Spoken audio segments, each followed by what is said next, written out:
Les petits poissons ont été inventés pour que les gros aient à manger.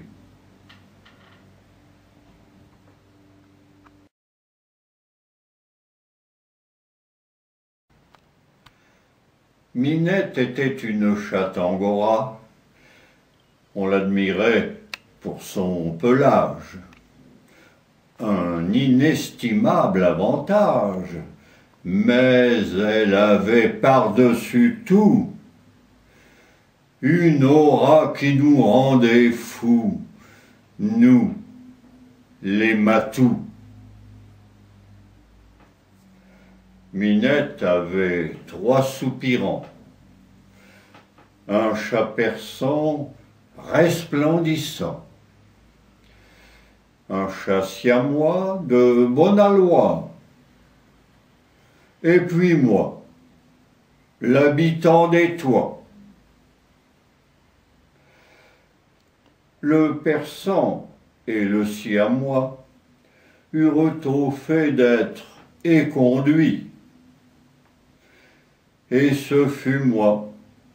Oui, pourquoi moi? Et ce fut moi qui fus choisi. Je n'en revenais pas, et j'ai dit à Minette à quel point j'étais paf d'avoir fait sa conquête.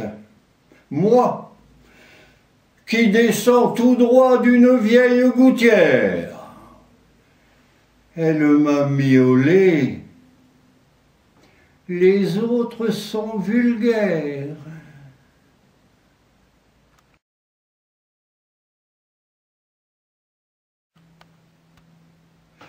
Cet ancien comédien du théâtre français avait une servante qui le nourrissait de façon approximative. Accommoder un plat d'endives avec de l'eau de javel plutôt qu'avec de l'huile d'olive pouvait présenter un danger mortel. Mais notre homme était de nature à juguler des cyanures. Après quelques jours d'hôpital, il revint au foyer natal. Il était sauf, mais n'était plus très sain. Sur l'ordre de ses médecins, il lui fallut se contenter d'un régime exclusivement lacté. Du lait, encore du lait, toujours du lait. Alors, il prit à son service une plantureuse nourrice qu'il tétait régulièrement jusqu'à devenir son amant.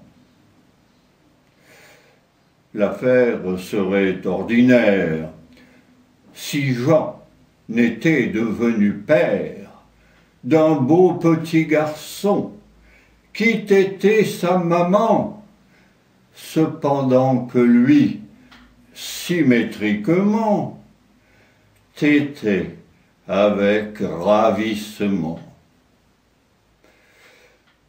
Que Raphaël n'était-il là pour nous croquer ce tableau-là?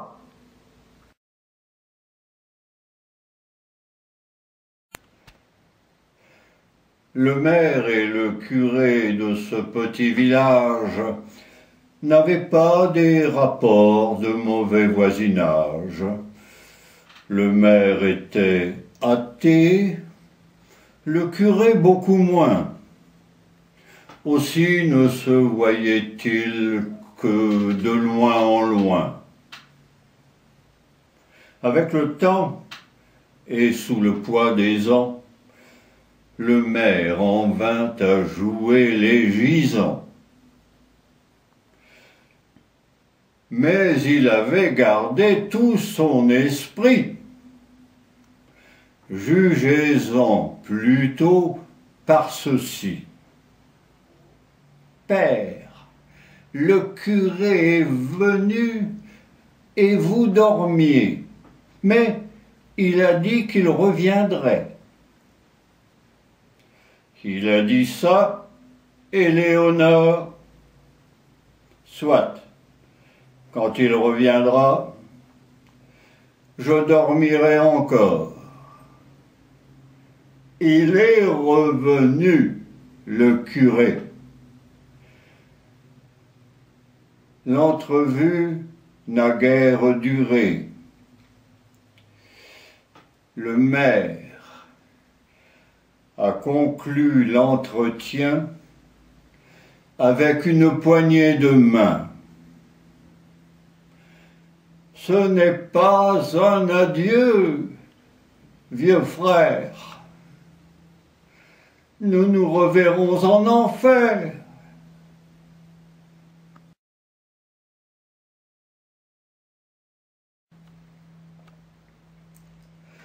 Nul doute que, bientôt, on ira dans la lune, comme on va aujourd'hui à Rome, à Pampelune, ou au diable Vauvert. On y rencontrera peut-être un petit homme vert, bien calé au creux d'un cratère. Un petit homme vert écrivant à sa mère. On n'est pas mal ici, mais j'aime mieux la terre.